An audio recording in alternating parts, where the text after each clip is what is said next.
This is the 7th grade presentation of the poem Casey at the Bat by Finn, written in 1888. The outlook wasn't brilliant for the Mudville Nine that day. The score stood 4-2 with but one inning more to play. And when Cooney died at first and Barrows did the same, a sickly silence fell upon the patriots of the game.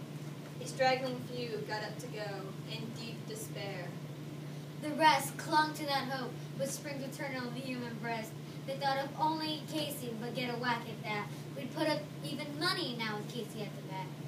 But Flynn preceded Casey, as did also Jimmy Blake, and the former was a Lulu, and the latter was a cake.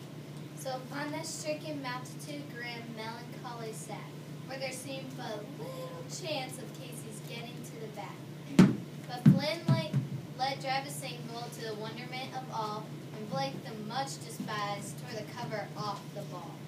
And when the dust had lifted and the men had saw what occurred, Jimmy was safe at second and Flynn a hugging third. And then, from 5,000 thirds or more, there rose a lusty yell.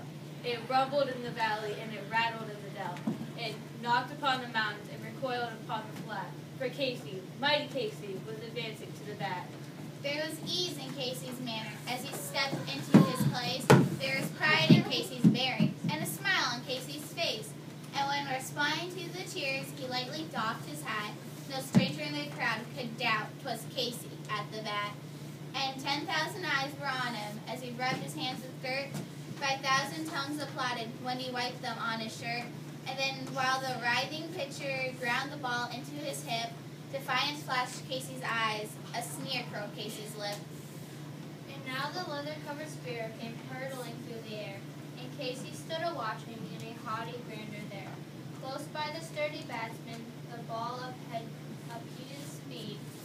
"This ain't my style," said Casey. "Strike one," the umpire said. From the benches black with people, there went up a muffled roar.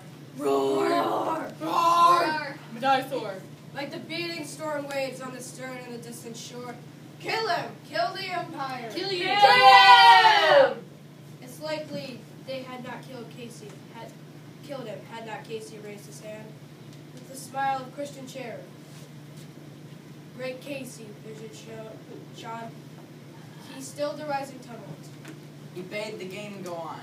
He signaled to the pitcher, and once more the spheroid flew through the air. But Casey still ignored it, and the umpire said, "Strike two!" Cried maddened thousands, and echo answered fraud. But one scornful look from Casey and the audience's eyes. They saw his face grow cold and stern. They saw his muscles strain. They knew that Casey wouldn't let that ball go by again. The sneer was gone from Casey's lip. His teeth were clenched in hand as he balanced with cruel violence his bat upon the plate. And now the pitcher holds the ball, and now he lets it go. And now the air is shattered with the force of Casey's blow. Oh, somewhere in this favored land, the sun is shining bright.